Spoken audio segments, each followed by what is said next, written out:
Le sport est-il politique?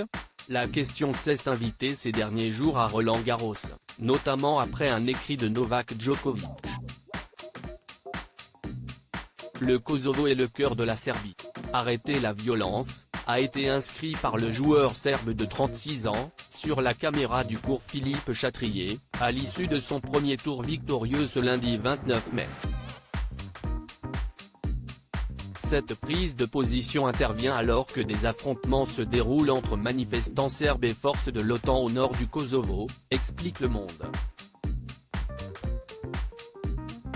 Face à la polémique suscitée, Amélie Oudéa-Castéra, ministre des Sports et des Jeux Olympiques, a déclaré que cet écrit n'était pas approprié, sur le plateau de Télématin, sur France 2, ce mercredi 31 mai.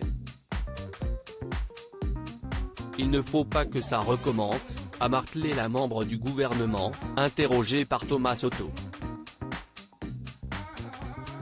Amélie Oudéa-Castéra a alors estimé que le principe de neutralité du terrain de jeu avait été outrepassé.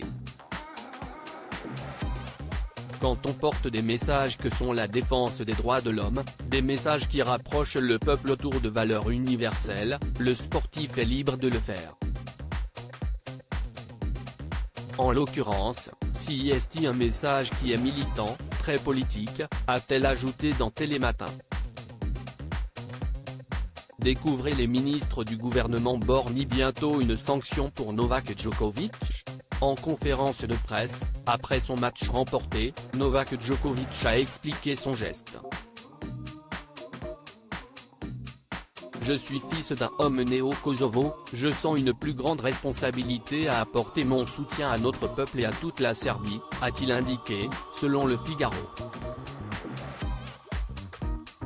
Je n'aurai aucun regret et je le referai parce que ma position là-dessus est très claire. Je suis contre la guerre, contre la violence, contre toutes sortes de conflits et je l'ai toujours exprimé publiquement, a complété le joueur de tennis serbe qui se retrouve sous la menace d'une potentielle sanction. De son côté, l'organisation du tournoi parisien a réagi dans un communiqué de presse ce mardi 30 mai, les débats qui traversent l'actualité internationale s'invitent parfois en marge du tournoi, si est compréhensible. Nous échangeons régulièrement à ce sujet au sein du Grand Slam Board, qui rassemble les 4 tournois du Grand Chelem, peut-on lire. Les règles qui s'appliquent sont communes aux 4 tournois, et le juge-arbitre, avec les superviseurs Grand Chelem, s'assure qu'elles soient respectées. Des messages sont passés aux équipes des joueurs concernés à cet égard. À noter également qu'Amélie Mauresmo, ex-joueuse professionnelle et directrice de Roland-Garros, a déjà échangé à ce sujet avec Novak Djokovic et son entourage, selon Amélie Oudéa-Castéra. Crédit photo, capture d'écran France 2.